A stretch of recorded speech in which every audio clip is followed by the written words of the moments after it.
Mga kababayan, binisita natin ang Smoky Mountain dito sa Tondo, dito malapit sa May Bitas, para silipin nga itong ginawang clearing operation dito, yung mga nakatayong bahayan dito sa gilid ng Smoky Mountain na pagmamayari po ng National Housing Authority. Bukod nga po dahil ito ay pagmamayari ng NHA, lubhang delikado rin po to para sa mga nakatira dito, dahil kung inyo pong mapapansin, ang Smoky Mountain po ay hindi po siya totally bundok.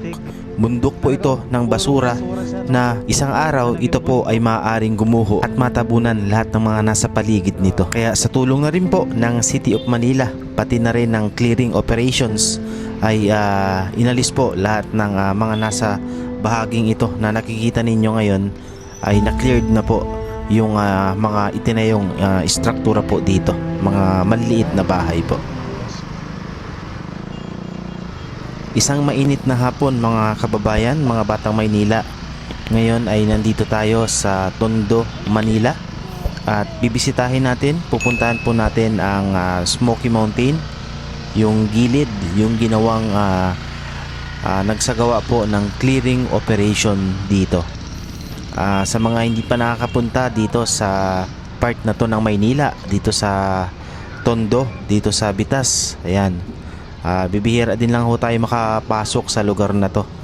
Kaya ito, enjoy the view at shout out po sa mga tao rito. Marami nagsasabi na natatakot sila na pag sinabing Tondo, medyo siga daw mga tao at medyo matapang, ganyan, 'di ba? Pero ako sa experience ko naman, na nakakalibot na rin ako sa iba't ibang bahagi dito sa Maynila, lalong-lalo na dito ngayon tayo sa Tondo. Well, hindi naman ganun. Siguro kung ikaw ay ikaw yung tipo ng tao na medyo may kayabangan, maangas, siguro wag mo nang dalhin dito, dahil baka mas matrigger lalo ang mga tao kahit saan naman lugar kapag ka ganun, baka ka talaga, merong pumatol sa'yo. Ayan, so nandito na po tayo sa may Smoky Mountain. Ayan, nakikita na natin yung berdeng-berde po na yan.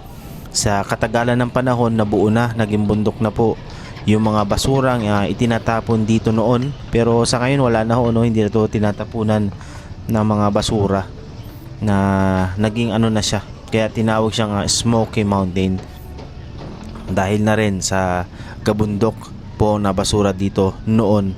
Pero ngayon, kung inyong mapansin, ay tinutubuan na siya ng mga puno, ng mga damo at ng mga halaman. Mapapansin nyo rin yung mga giniba sa gilid nitong nakaraang araw. Hindi na lang natin naabutan, pero meron po mga struktura or mga bahay na itinayo sa gilid nito na siya naman pong giniba, dahil nga po itong part na to, sa bahaging ito ng Smoky Mountain dito sa Bitas, kung hindi tayo nagkakamali, napanood natin yan sa live, pagmamayari po yan ng NHA or yung National Housing Authority. At lubang delikado rin po, kung yung mapapansin ay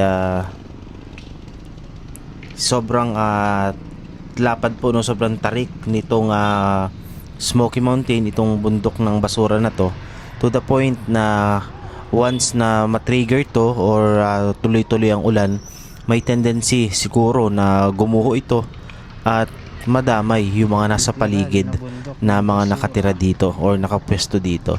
Kaya mas mainam na alisin, i-cleared yung mga nasa gilid, mga naglagay or nagsitayo ng mga bahay or tindahan dito sa mismong gilid ng Smoky Mountain. Nakakatuwa lang kasi yung bundok ng basura na to dati ay maayos-ayos ng tingnan ngayon. Kahit paano, tinutubuan ng damo, halaman, puno, which can produce a clean air. So compared dati na ang pinoproduce nito ay yung mga usok, dahil nga dito na rin ginagawa ng mga nagsusunog. Kaya tinawag din tong Smoky Mountain, dahil mausok, isang bundok ng basura na umuusok.